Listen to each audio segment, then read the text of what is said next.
It's been about 4 months now since the assault, and there have been a lot of ups and downs along the way. My routine has completely changed. I go to work and I come home because home I feel safe. That's my safe place. So I didn't talk to anyone for the first day. I didn't really know what to think or who to talk to. Once I had understood what had happened to me, I decided to go straight to the hospital. I didn't even think about calling the police because I wasn't even sure. I wasn't even 100% sure what had really happened. I had just known that I was raped. The whole time I was driving there, I was asking myself, why this happened to me? What did I do to make this happen to me? Mentally, it's been really rough. I have had trouble sleeping at night. I don't trust people as much, especially people that I thought were my friends. One of the parts of that I was the most hesitant about was going to court and facing my abuser and being in the same room with him. It's not easy to speak out or to stand up. Sexual assault victims fear coming forward, reporting the crime perpetrated against them for many reasons, including 3 that are frequently expressed. They fear not being believed or taken seriously. They think they somehow are responsible for the assault. They don't trust the system to keep them safe from retaliation. To come forward and report this violent crime, sexual assault victims need to know that they will be believed, that the circumstances surrounding the assault do not matter, that this violent crime will be thoroughly investigated, that they will be cared for, that it will be safe for them to break the silence.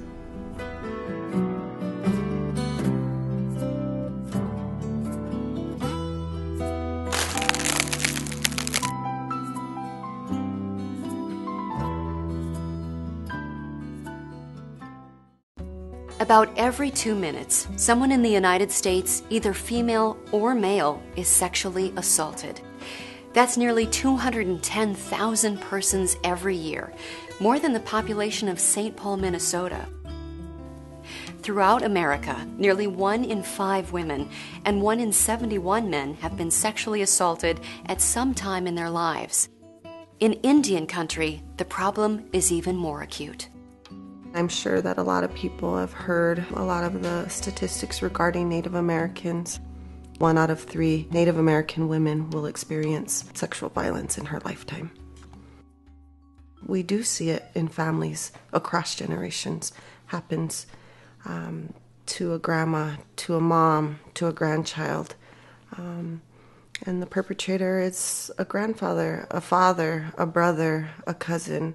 And when that occurs, a lot of the times what we see is a lot of pressure coming from large families on the victim to not report, to have other people in the communities not believe her story. So victims go through a really traumatic experience when disclosing their victimization. Sexual assault frequently is a case of horribly violated trust. It's not easy hearing about victims' physical and emotional trauma. Well, it happened about, I guess, about 4 months ago. It's been like over time that I've noticed more and more that I'm having trouble sleeping, and I feel constantly scared. Tragically, victims rarely report sexual assault. Perpetrators seldom go to prison. Only 3 out of 100 offenders spend time behind bars. It may seem astonishing that the victims of a cruel, violent crime frequently do not report it to police. But the nature of the crime, the shame and self-blame, community and family dynamics and values, or the prior relationship between perpetrator and victim often keep the victim from reporting. The victim of a sexual assault may feel partly responsible for the assault, or fear that they'll be the object of rumor or scorn, or even accused of being at fault. People they question, well, how did you get into that? Or what were you wearing? Or what did you do to provoke it? So it seems better just to, not talk to other people. She may have been impaired by alcohol or drugs when the assault occurred and not remember details or fear legal repercussions. The victim may be afraid she won't be believed or feel that police will be biased against her. The victim may want to protect the assailant, especially if that person is a family member. Victims sometimes fear social alienation or rejection by others. They may fear the legal process and the justice system. A victim might not report a sexual assault for reasons as simple as believing the assault is a personal matter that doesn't need legal intervention. I was really a wreck, and when I arrived to the hospital, the nurse let me know that I could get the exam done without having to decide if I was going to talk to the police or not.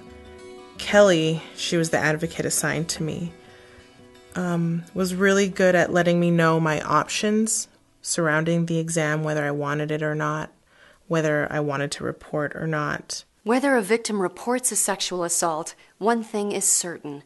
She often suffers profound consequences. Survivors may experience the symptoms of post-traumatic stress disorder, flashbacks, sleep or eating disorders, or depression. I feel constantly scared, and wherever I go, I feel like I'm always looking to see if I'm safe. One thing is certain. When sexual assault is not reported, it serves to help perpetuate the violence. As heinous as sexual assault is, it continues to be difficult to prevent and prosecute. However, across America, communities are taking powerful action to combat sexual assault and its consequences. They're waging a comprehensive effort that provides victims with services and support while increasing the likelihood of identifying, arresting, and prosecuting perpetrators. To attack the crime of sexual assault, communities are developing and operating sexual assault response teams, referred to as a SART. I think this chart is a good illustration of where we've been and where we're going. For this Kearney, Nebraska sexual assault response team, the number of cases reported and successfully prosecuted over the past 3 years has steadily increased.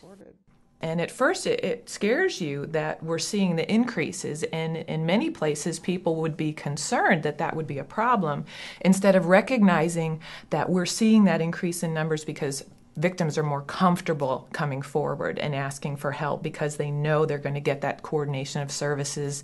And it is nice knowing that after the investigation is complete for those victims, they're going to have that support afterwards, and knowing that those perps are going to be incarcerated for the crimes that they had done.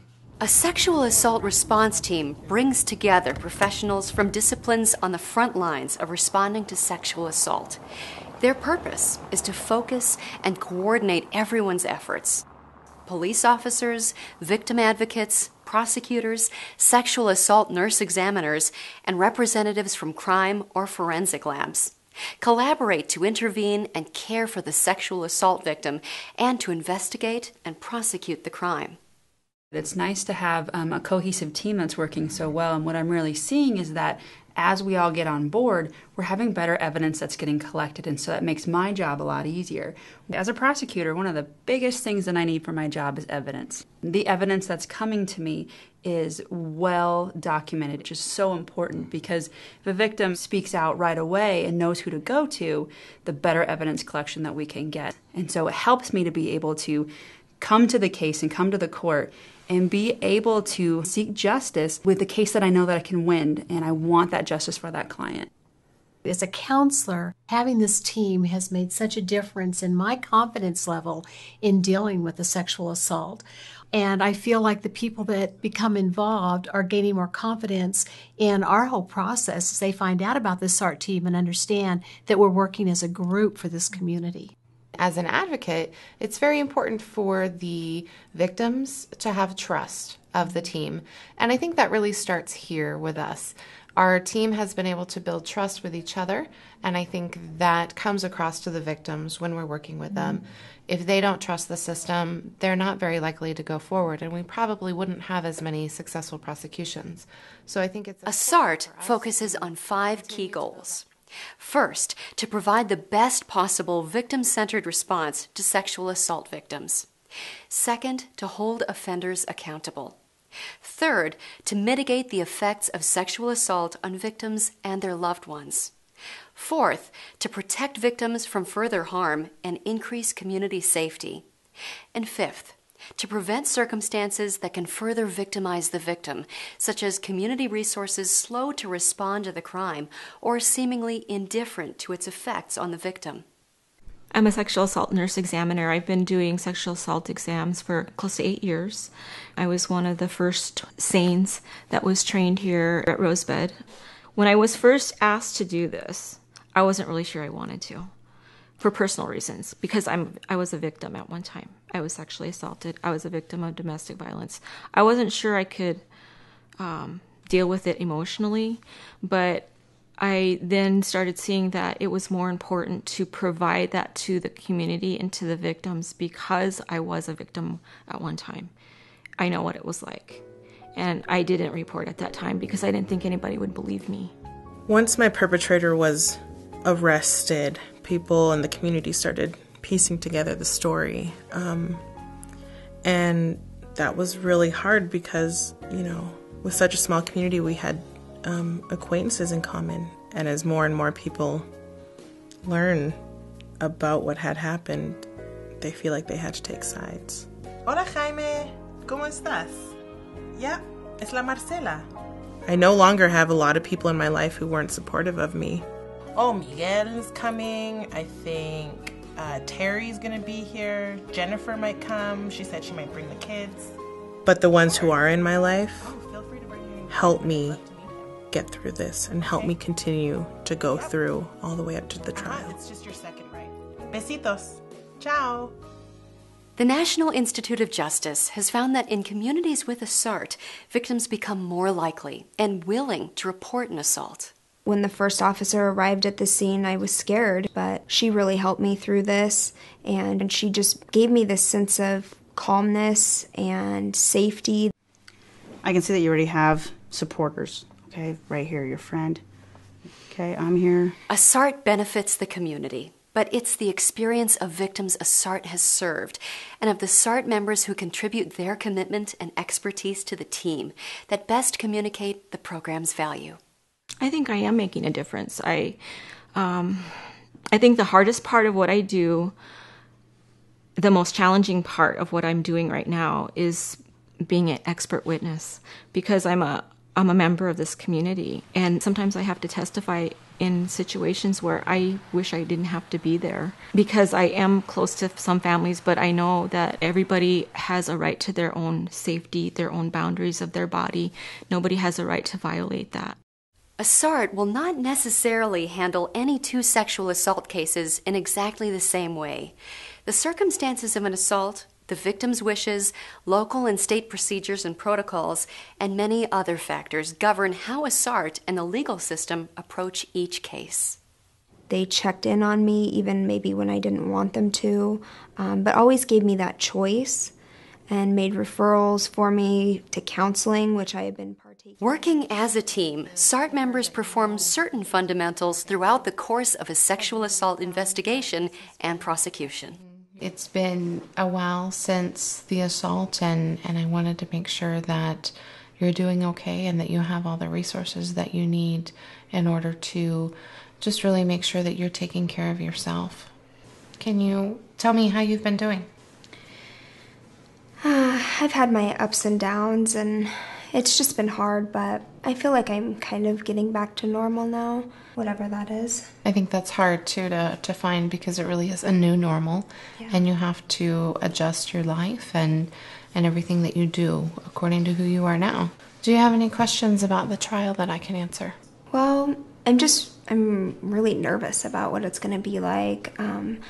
And I don't want to get on the stand and testify, and I don't know what to expect with that, I guess, so. I want you to know that it is your decision if you want to be on the stand and testify about the sexual assault.